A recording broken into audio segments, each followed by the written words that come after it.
Bonjour tout le monde, bienvenue dans une nouvelle salle, toujours à Japan Expo, toujours sur la chaîne de Manga News. En présence de qui? Est-ce que tu peux Arnaud Plumery, directeur éditorial de Doki Doki. Bonjour tout le monde. Doki Doki, alors Doki Doki, ça a combien d'années?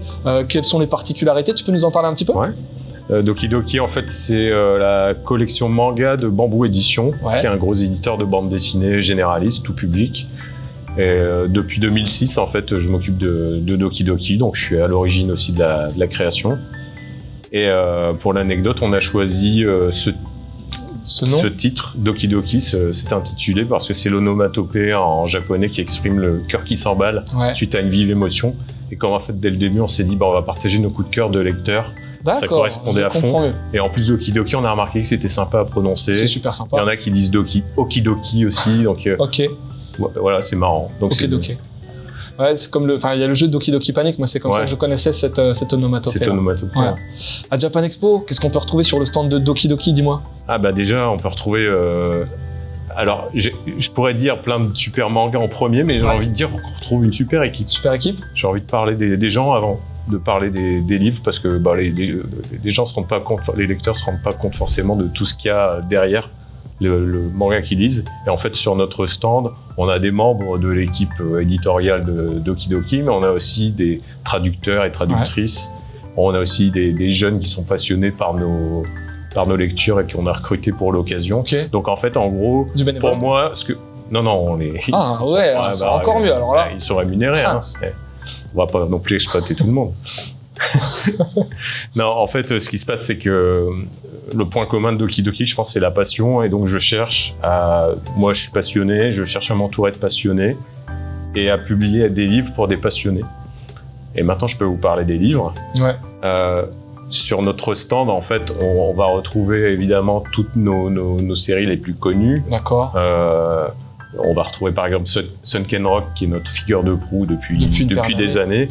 Donc là maintenant, on a ressorti cette série en édition de luxe et les 13 volumes sont maintenant disponibles. C'est terminé, ouais.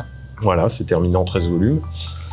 On a bien sûr aussi tous nos grands classiques. Moi, je suis un gros fan de manga de fantasy. C'est pour ça qu'il y en a beaucoup. En fait, Doki Doki, le catalogue ressemble à ce que j'aime parce que je publie pas des choses que j'aime pas. Alors après, parfois, on peut avoir des déceptions entre un premier volume et l'évolution. On maîtrise pas tout. Mais en tout cas, j'assume tout ce que je publie. Et par exemple, je suis un gros fan de fantasy.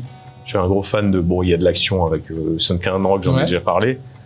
Tout ce qui est comédie tranche de vie, donc comédie avec des chats, parce que j'adore les chats et j'adore les animaux. Donc on a trouvé, et ce qui est bien, c'est qu'on a trouvé plein de séries différentes sur les chats. La gameuse et son chat, donc c'est une geek avec son chat. On a fait l'un pour l'autre, qui est une sorte de shonen neketsu version chat. On a des mangas de baston comme Street Fighting 4, etc. Et là, on vient de sortir Shad Yakuza, donc un duo improbable entre un chat hyper mignon et un mec badass qui fait flipper tout le monde, quoi. Donc ça, c'est pour la petite partie cœur fondant à l'intérieur. Et on a aussi quelques titres que je dirais autour de l'émotion, comme par exemple 300 jours avec toi qu'on a sorti cette année. C'est un diptyque vraiment très très poignant qui est dans la veine de Second Summer Never See You Again qu'on avait sorti précédemment. Et en fait, en gros, mon objectif, c'est que peut-être que j'anticipe déjà tes futures questions, mais on a un éditeur qui est déjà maintenant bien ancré, puisque l'année dernière, on a fêté nos 15 ans, donc on est bien ancré dans le paysage manga français. Et en fait, depuis des années, on publie toujours le même nombre de titres. C'est-à-dire que même si le marché du manga explose, on est toujours à 4, 5 titres par mois, là où la moyenne serait plutôt du double, si on fait la moyenne de tous les éditeurs. Tu sens. Et en fait, pourquoi? C'est tout simplement parce que moi, en fait, si je suis dans ce métier, c'est parce que je veux lire et savoir ce que je publie. Et c'est-à-dire que si je sors 20 titres par mois, comment je fais pour savoir ce que je publie et comment je peux en parler là, maintenant? Donc là, tous les titres de Doki Doki, je les ai choisis. Bon, parfois, j'ai demandé aussi des avis, bien sûr, je suis pas un dictateur, mais je les ai choisis, je les assume et je suis capable d'en parler. D'accord. Et ça, c'est hyper important. Que le lecteur sache que derrière... Qu'il y a une proximité aussi par rapport à l'éditorial. Une proximité et puis qu'il y ait en fait une cohérence aussi. C'est-à-dire, vous avez aimé tel univers, voilà, vous aimerez tel autre univers, il y a une cohérence. Et puis de temps en temps, on tente un petit pari pour se marrer, du style 50 nuances de gras. Ouais. Voilà. Et puis qui pour finir pari gagnant parce que ça marche très bien. Il est pas terminé, non? Alors en fait, il y a une nouvelle partie qui est publiée au Japon. D'accord. La première partie est finie en 8. Ok. Et la deuxième partie vient de commencer au Japon. Qui sera certainement... En fait, c'est parce que, pour l'anecdote, l'auteur a eu un différend avec son éditeur au Japon. Ok. Donc il est parti ailleurs. Ok, très bien. Donc ils se sont dit, on va refaire une autre saison. Une autre saison, mais c'est plus ou moins dans la même continuité. Oui, c'est exactement dans la continuité. Ouais, donc là, tu nous as bien parlé des titres qui étaient présents à Japan Expo.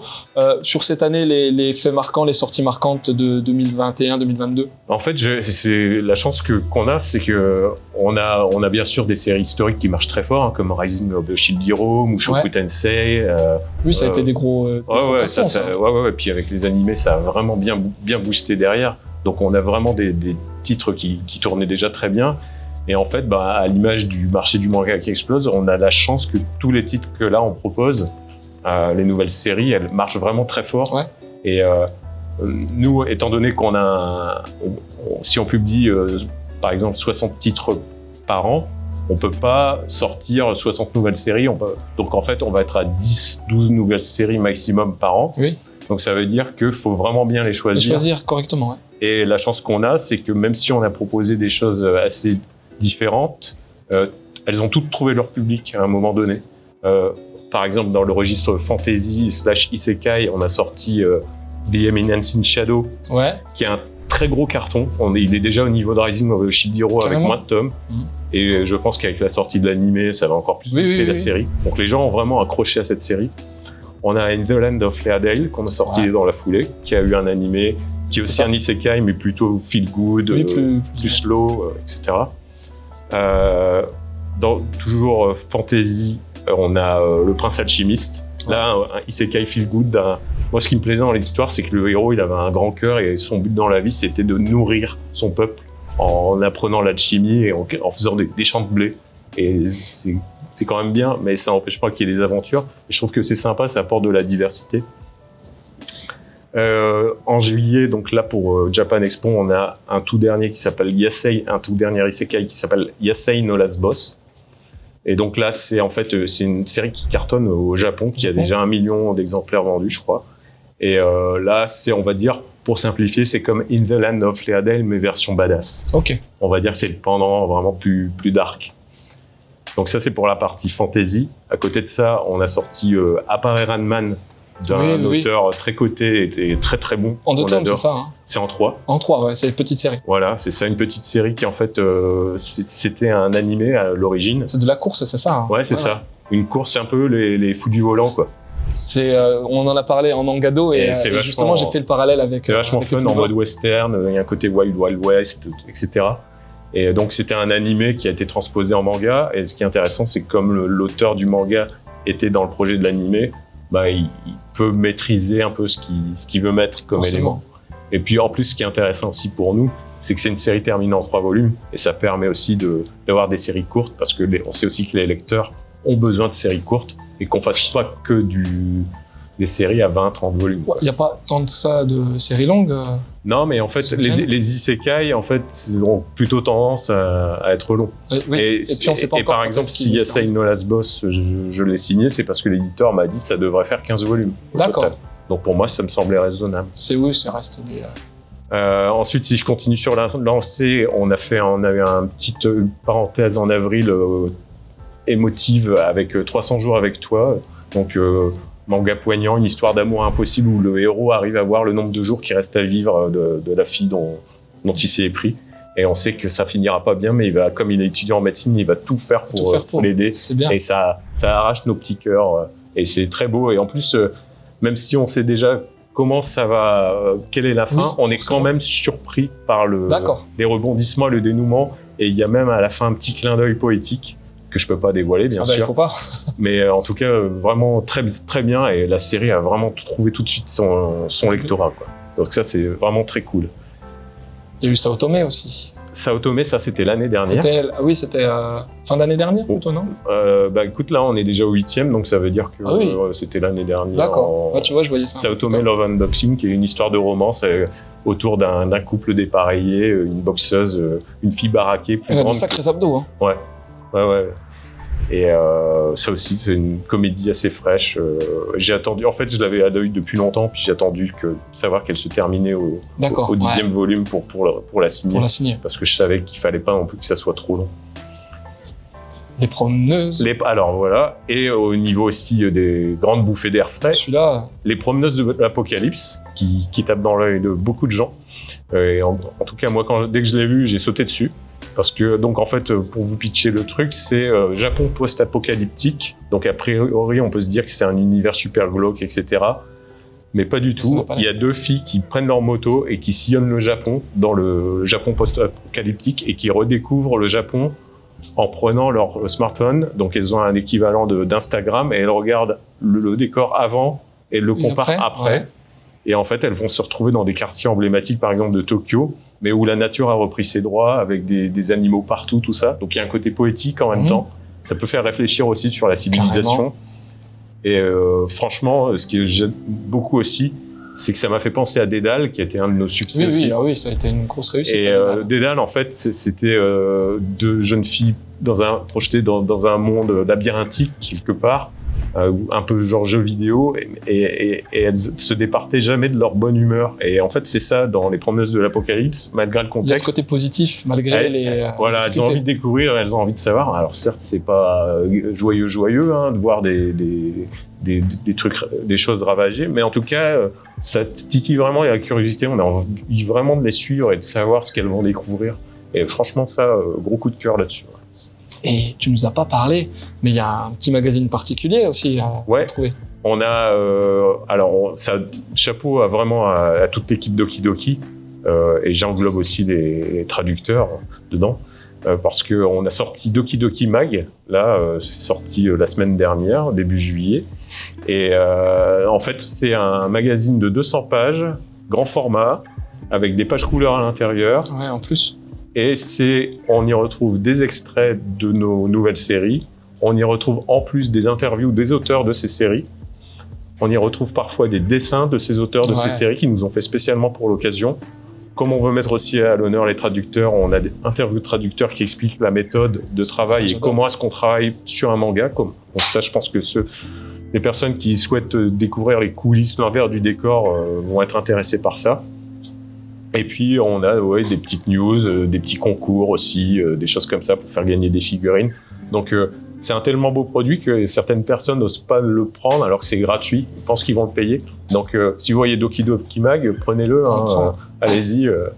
Et il y en aura d'autres à l'avenir? Alors, on a vu que ça nous avait demandé un boulot de fou, parce qu'en fait, il faut tout anticiper, il faut tout faire à l'avance, il faut attendre les réponses et les validations de tous les éditeurs japonais. Tous les bonus dont tu m'as parlé, là. C'est ça, parce que si vous n'êtes pas au courant, les éditeurs japonais veulent tout valider, tout ce qu'on fait. Donc ça veut dire qu'il faut prendre beaucoup d'avance. Et il y en aura un autre l'année prochaine pour Japan Expo. Pour Japan Expo, ouais. Oui, et comme ça nous laisse le temps aussi de mûrir.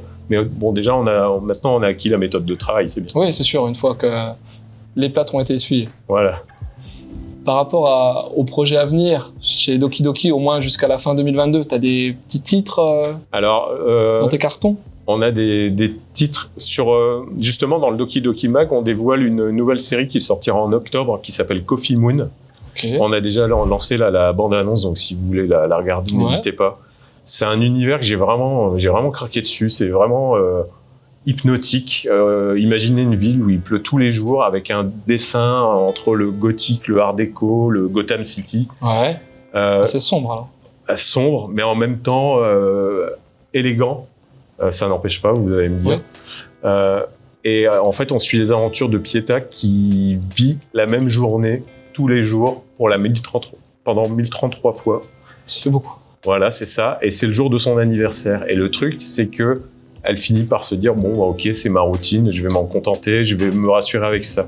Seulement un jour, il y a un bug dans la routine et il y a sa meilleure amie qui se découvre aussi qu'elle aussi, elle revit la journée de la veille. Donc tout à coup, elle se retrouve moins seule. sauf que ça dérègle un peu les événements, le cours des événements, et en fait, en gros, un événement va en bousculer un autre. Et ce qui est intéressant, c'est que comme elle va aller à des endroits où elle n'allait pas avant, elle va découvrir que cette ville est pleine de mystères, pleine de secrets, avec des tentatives d'assassinat de dirigeants politiques. Enfin, il y a vraiment quelque chose de... Beaucoup de réflexion aussi. Beaucoup de réflexion, ouais, de mystères, etc. Et après, il y a une autre fille qui va rentrer dans la danse de cette boucle temporelle. Et c'est vraiment... Coffee Moon, c'est ça ? Coffee Moon. Et c'est vraiment... et on va donc, c'est un manga qui sortira en octobre en plus grand format que habituellement. Pourquoi ? Tout simplement parce que c'est comme ça au Japon et que je trouvais que les planches étaient tellement belles que je voulais garder ça. Donc ça, vraiment très content de sortir ça. En novembre, on va avoir une autre série dont je peux pas vous parler pour l'instant. Je suis désolé, mais bon, j'ai une certaine confidentialité. Mais en fait, on va dire que la plupart de nos nouvelles séries, donc je pense que sur l'année, peut-être on va sortir 8 nouvelles séries sur toute l'année, que je dise pas de bêtises, entre 8 et 10 pour pas me tromper. Et là, vous avez déjà découvert la plupart dès juillet. Et après, vous avez les suites des séries. Et tu vas me dire, et pour 2023 ? Pas forcément, mais si tu as des infos, on prend tout. Pour 2023, en fait, en gros, sans sortir des noms de séries, bien sûr, on travaille dessus activement.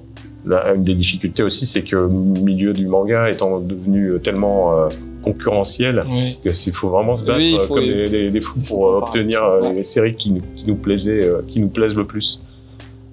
Donc, bien sûr, on va avoir des nouvelles séries. On va sortir une série qui sera, je peux pas dire le nom pour l'instant, mais qui sera pas un webtoon, mais ça sera un manga qui ressemblera à un webtoon tout en couleur. En grand format aussi, et ça sera vachement cool. Tu dis webtoon, donc format numérique ou... Non, quand je dis webtoon, en fait, ça serait l'équivalent de ce que peuvent faire Keybooks. D'accord, en version papier. Donc tout en couleur, grand format, vous voyez, etc. Et ça, pour moi, c'est intéressant. C'est un peu excitant parce que je me dis, ça change de la routine quelque part de sortir le manga petit format noir et blanc. Classique. Et en fait, comme en plus je sais que le thème va plaire, je me réjouis d'avance de ça. Pour 2023, ça. Voilà, c'est ça. On va aussi bien continuer dans notre lignée de titres de fantasy. Pas forcément isekai, mais fantasy, parce que ça, c'est un genre que j'adore. T'adores. On va sortir... je vais essayer, en fait... ce qui est bien, c'est que maintenant que Doki Doki marche de mieux en mieux, bien sûr, on va essayer de garder nos acquis, parce qu'on a une base de lecteurs, on est identifié pour certains genres. Donc ça, on va pas les abandonner, on va continuer.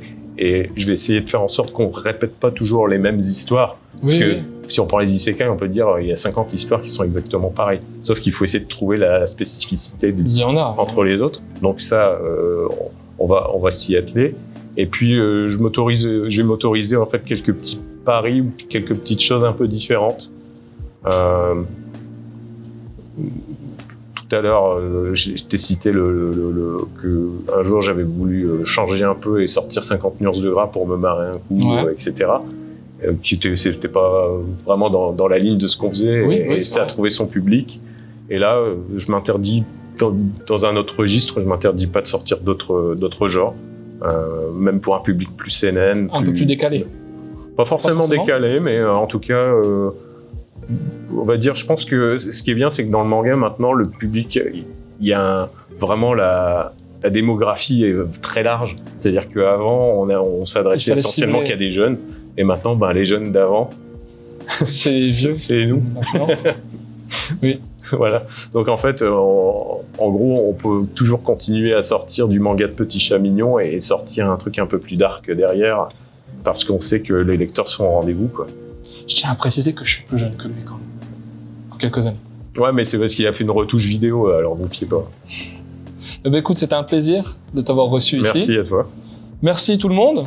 Et puis, nous, on continue notre périple à Japan Expo avec encore une paire d'interviews. Et puis, à la prochaine. Salut! Ciao! Salut!